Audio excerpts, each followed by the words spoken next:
Okay, class, we're going to try this example here, and want you to look at the left side of the screen here, the in-class example, which we're going to work together. What I'd like you to try to do first is pause the video. Try to work this on your own. I'll give you, I'm not going to give you time. You have to pause the video, give yourself as much time as you want. Unlike class, so maybe this will work better for you. And so then when you're ready and you think you've worked this out, then you can restart the video and see how you worked it compared to how I work it. So here we go.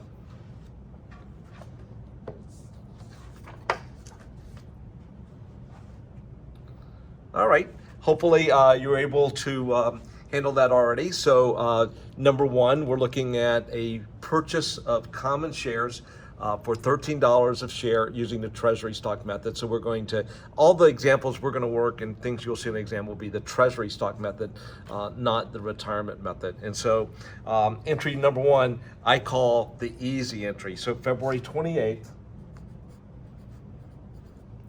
we're going to purchase 2 million shares for $13 a share. So right off the bat, hey, credit the cash for 26 million. Guess what? I call this the easy entry. We're just going to debit treasury stock for 26 million. Very simple. Unfortunately, even for the online class, my handwriting doesn't get any better, so you'll just have to put up with that. So on June 30th, we're gonna reissue some of these, and I guess we made a good decision because the stock went up to 14, and so we're gonna reissue 1 million shares for $14. Think about cash first. So what happens? We're gonna receive cash because we sold these. How much we're gonna receive? We're gonna receive 14 million. So just do the cash entry first. Now here's what we have to think. We're going to credit treasury stock, and we're going to credit it for the exact amount we put into it. So we do have to pause and think. This is not like the first entry, which was easy. How much we put in treasury stock? $13 per share times 2 million shares. So the shares that are in treasury stock, they cost $13 each. So we're going to take them out of treasury stock for the exact amount we put them in. Again, we sold 1 million shares at $13, and so we're going to pull out $13 million from the treasury stock account. But we have some left over here. Fortunately, we can put that, it's $1 million of paid in capital.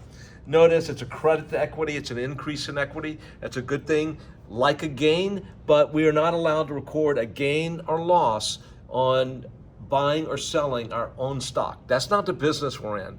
We're in the business of running a business and operating and generating revenues and expenses at lower expenses. And so we're about making profits, not about buying and selling our own stock. So there's no profit recorded, but we put this APIC.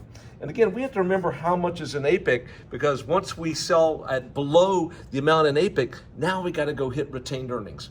And we see that in the next piece on 9/30. We're going to sell 1 million shares at $10 a share.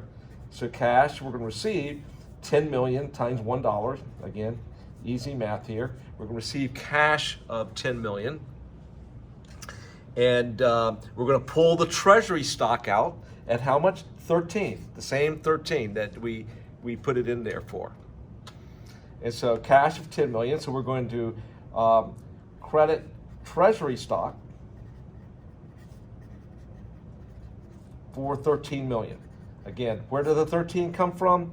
That's how much we bought those shares for. It's kind of like inventory. We track how much we paid for the shares, and we pull them out of treasury stock at the amount we paid for. But here now we have a $3 million difference. It would be a loss, but we don't record gains and losses on our stock. And so if we had enough money in APIC, we would just debit APIC for 3 million. But we only have 1 million in APIC. So we're going to debit APIC for that 1 million. And we can't take APIC into a debit balance and a negative. So we had a credit of 1 million. We pulled the credit out, and we're still left with 2 million. So what we do is we just take this out of retained earnings. 2 million. And so here's two nuances here. One, you got to track how much you bought the treasury stock for, because that's how much we're going to pull it out on a per share amount. And the second piece, we record any higher amounts we received than what we paid for it in ABIC, but when we sell it at less, we pull any previous amounts from AQUIT out, but any leftover has to go to retained earnings. So in this problem, we see kind of the two nuances that you're going to have here. And so again, thank you. I'm going to have to move to another lecture here to finish up the problems for this chapter. Thank you for paying attention on this, and we'll talk to you soon.